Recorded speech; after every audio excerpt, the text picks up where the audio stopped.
Yeah, I think the way to think about this is to focus first on the air war, then on the blockade, and then on what I would call the tit for tat attacks, of which there have been three.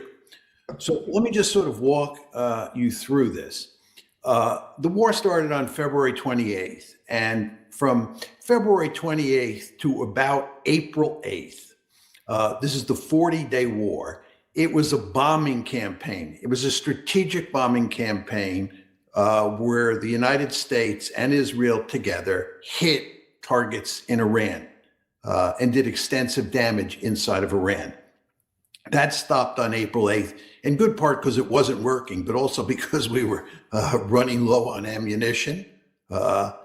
Then on April 13th, we transitioned to the blockade. That's when President Trump put the blockade against Iran into place.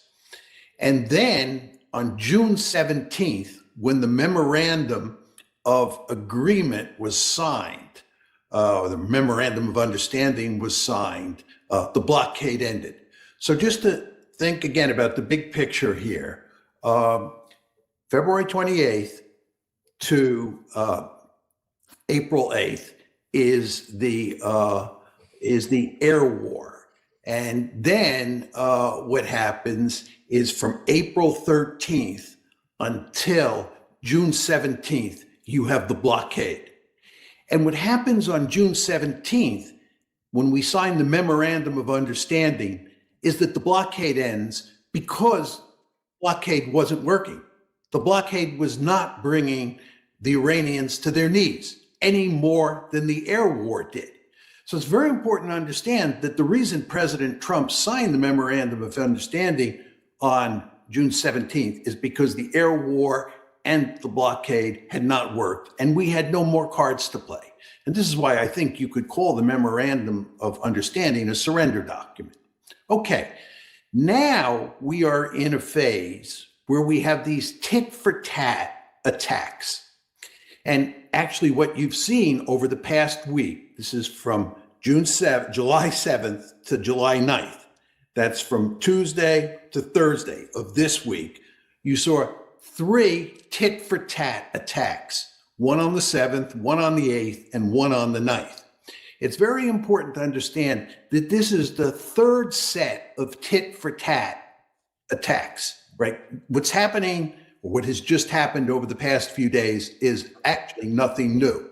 The first tit for tat attacks were between June 9th and June 11th, just before the memorandum of understanding was signed.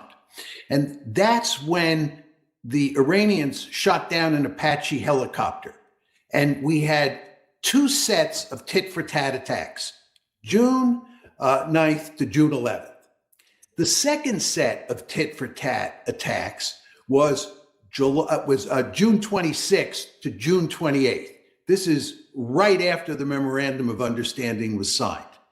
And again, we had two sets of tit for tat attacks.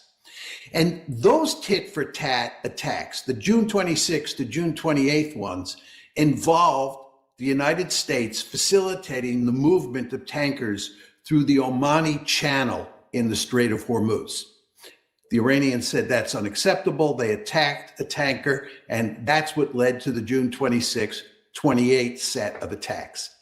What happened here is on July 6th, this is Monday, the Iranians again attacked, in this case, three tankers in the Omani Channel in the Strait. And this led to three sets of tit for tat attacks. So Tuesday, Wednesday, and Thursday, you had separate tit for tat attacks. So basically, that's the big picture. We've put the air war behind us. We've given up on the blockade, at least so far, and we've moved to a world where we have tit for tat attacks. And the two tit for tat sets of attacks that have occurred since the memorandum of understanding both involve ships going through the Omani Channel in the Strait of Hormuz. And just to finish here, in both cases, the attacks stopped after a few days, and we're in a sense back to square one. And so actually, we may not be back to square one. We may be behind square one, maybe square zero, because since these tit for tats have happened, let me see if I can pull the right one up here. Where'd it go? I think this is the right one. Nope, that's not the right one. Sorry. Oh, this is right here. You see that the traceable vessels through the U.S. corridor in the Omani lane, this is as of this morning, you see, have effectively ground to a halt. So even the tit for tat stuff, you talked about how the air war didn't work, the blockade didn't work. Well, now the tit for tat stuff is not working because Iran maintains control. So the only thing passing through is through the northern corridor that the Iranians have done through their territorial waters, and they have effectively shut down here. Where does Trump go now? I mean, I've long argued, as you know, that Trump has no choice but to implement the memo of understanding. I don't know what the war-winning victory is, a war-winning strategy is here. As I like to say, please tell me what Trump's theory of victory is. Again, the air war didn't work, and the last thing we want to do is go back to, to restarting the air war, right? I guess you could do the blockade again, but it didn't work last time. What makes you think it's going to work this time? And furthermore, the tit for tat attacks don't work. Danny, let me say a word about the tit for tat attacks. As I said, there are two previous sets of tit for tat attacks, one before the memorandum of understanding, that was the June 9th to June 11th, and then two of them after the June 17th memorandum of understanding is signed. And the first one, of course, is June 26th to June 28th, and then we have the recent one. You get a lot of coverage of the U.S. attacks on Iran. You'll see film footage, and Central Command will talk about all the damage that we have done to Iran and so forth and so on. But we never hear anything about what Iran does to U.S. bases in places like Bahrain, Kuwait, Jordan, and Qatar, right? These appear to be the four targets that the Iranians went after this past week. We just don't know. And as we know from other examples of Western reporting on the effectiveness of Iranian attacks, at first hardly anything is said, and the impression is given to all of us that the Iranians have not done much damage, that all the drones, all the missiles are shut down. And then a few weeks later, reports come out that the Iranians have either destroyed or badly damaged virtually every American military installation in the Gulf. And you see a similar situation with regard to Israel, by the way. You would get the impression, reading the mainstream media, when these attacks are taking place, that the Israelis and the Americans together are shooting down all the ballistic missiles that are aimed at Israel. But then you later find out that those missiles have been deadly effective. All of this is to say, Danny, when we talk about these tit for tat attacks that are taking place, like the ones that we have seen over the past 3 days, my surmise is that the Iranians are doing a lot of damage. It's not just the Americans who are pounding Iran. It's the Iranians who are pounding the Americans. So these tit for tat attacks, I do not believe, give the United States any coercive leverage. I just don't see, again, what the theory of victory is here. And by the way, we've played this 3 times now. As I said to you, there are 3 sets of tit for tat attacks, and it hasn't given us any leverage that I can see in any one of the 3 cases. So this is why I said we were back to square one with, of course, your qualification added on. And let's look at one of the context of this tit for tat part here too. If the intent from the United States side is to coerce Iran into submission to who knows what, because it's not enumerated, but it's apparently trying to force them into doing something here. That seems to have gotten more complicated because of the Supreme Leader's funeral procession, because it was tremendously popular among the people in both Iran and Iraq, as millions came to each of these locations. And then there was, we see this year that there has been a tremendous desire for revenge against Trump for assassinating their Supreme Leader. Now, we hopefully we'll have later on this afternoon, if we can get the signal to work, Suleiman Ahmed, who was a Western journalist based out of UK, was, as far as we know, the only Western journalist that was allowed to go with all of the stops throughout this whole procession, all the way through to the final resting place. And he said he was interviewing people at each of the locations. And he said one thing that really stood out to him was the two different things. One was the, as you see there, from this hatred of President Trump for what he did, because they now recognize and now view the supreme leader, who was a divisive figure among many in Iran, now is almost being synonymous with the nation of Iran, with their culture. Ergo, they did that to us, to me, is how he said they were. So there's a lot of anger on that. That has another ramification that you might not, or that some might not have thought about, is that now there's pressure from the people on the government not to have any kind of a compromise with the West. They were apparently unhappy that they signed the MOU in the first place. And the thing that really stood out to me, and I'd like your view on this, is that the Suleiman told me that the thing that surprised him the most was in the first stop in Tehran, when President Pezeshkian came out to say something, he got booed by the Iranian people because he was too much on the let's have a deal with the American side, and they don't want to deal with the American side. What do you make of that? Well, the same thing happened to Arachi, the foreign minister, and they had to pull both of them out before they were physically attacked. As we know full well, Danny, there were lots of people inside of Iran, and some of them were very powerful people who were unhappy with the memorandum of understanding. They thought that Iran should have played hardball and not agreed to sign it.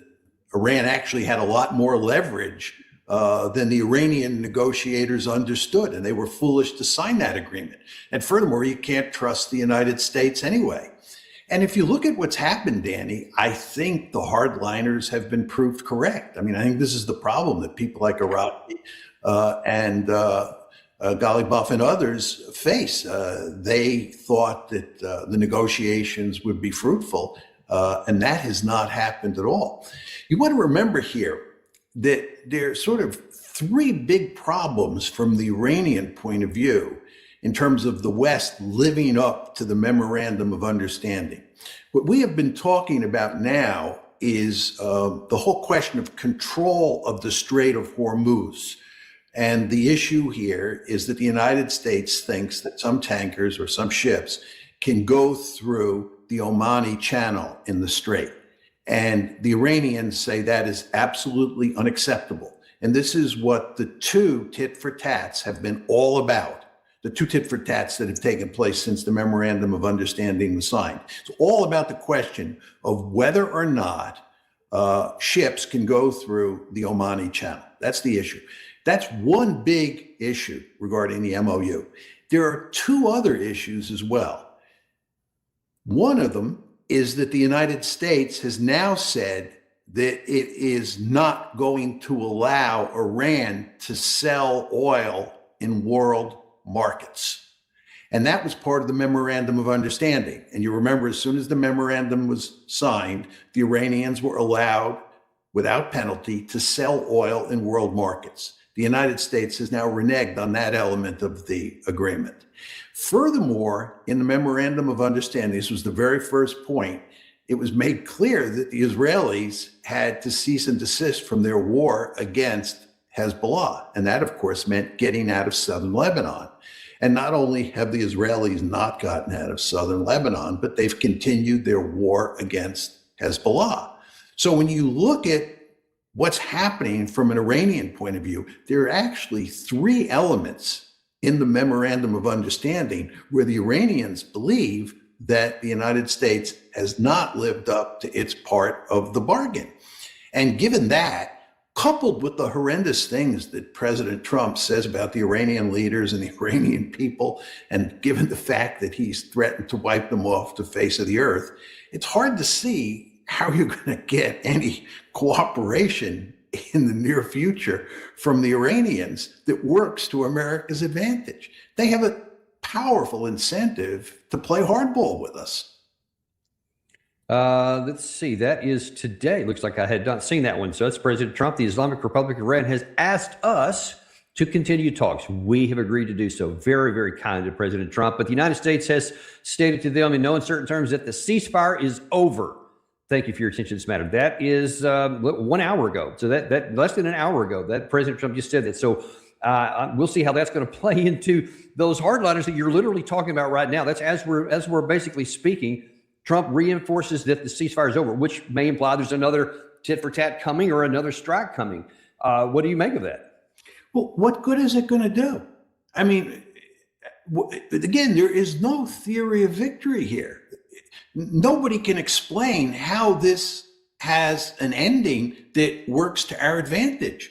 We signed the memorandum of understanding on June 17th because it was the best deal we could get. Yes, it was basically a surrender document, but that's because we lost the war. We have no military option here.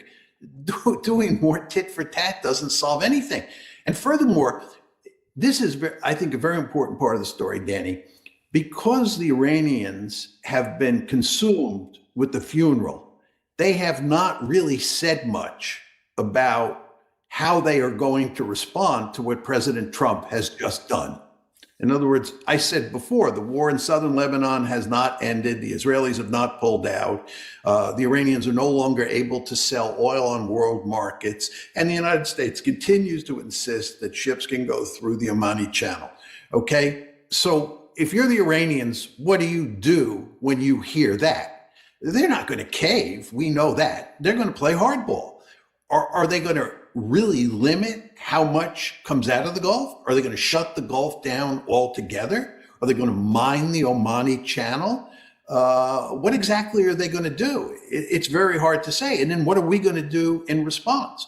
I don't think President Trump wants a situation where the Gulf gets shut down again, or the number of ships coming out is reduced to single digits. That is not in America's interest at this point in time. It's certainly not in President Trump's political interest.